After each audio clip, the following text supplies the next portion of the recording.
नमस्कार.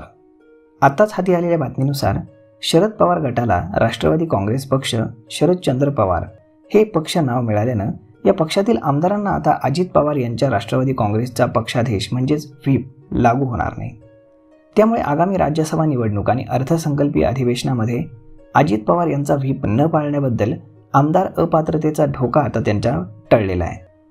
अजित पवार गटाला राष्ट्रवादी काँग्रेस पक्ष हे पक्ष नाव आणि घड्याळ हे निवडणूक चिन्ह बहाल करण्याच्या केंद्रीय निवडणूक आयोगाच्या निर्णयाला शरद पवार गट सर्वोच्च न्यायालयामध्ये आव्हान देणार आहे. राज्यसभा निवडणूक 27 फेब्रुवारीला होणार असून या निवडणुकीसाठी खुलं मतदान होतं. शरद पवार गटाकडे बहुमत नसल्यामुळे त्यांच्याकडून उमेदवार उभा करता येणार नसला तरी या गटातील जवळपास 10 ते 11 आमदारांना महाविकास आघाडीच्या उमेदवारांना मत देता येऊ शकेल. आयोगाच्या निर्देशानुसार शरद पवार गटानं पक्ष नावासाठी बुधवारी तातडीनं प्रस्ताव दिला नसता आणि सर्वोच्च न्यायालयाच्या निर्णयाची वाट पाहिली असती तर या निवडणुकीसाठी आणि विधिमंडळाच्या अर्थसंकल्पीय अधिवेशनातही शरद पवार गटाच्या आमदारांना अजित पवार यांचा व्हीप पाळावा लागला असता. अन्यथा अपात्रतेच्या कारवाईचा धोका होता. हे टाळण्यासाठीच शरद पवार यांनी आयोगाकडे पक्ष नावासाठी अर्ज केला आणि ते मिळवलं. त्यांना लगेच निवडणूक लढवायची नसल्यानं चिन्हाबाबत घाई नाही.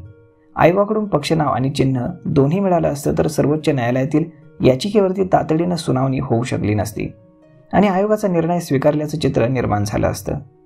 त्यामुळे कायदेशीर पर्याय तपासून शरद पवार गटाकडून नवीन पक्ष नाव मिळवण्यात आलं आणि चिन्हाचा मुद्दा प्रलंबित ठेवण्यात आला असं सूत्रांनी सांगितलेलं आहे.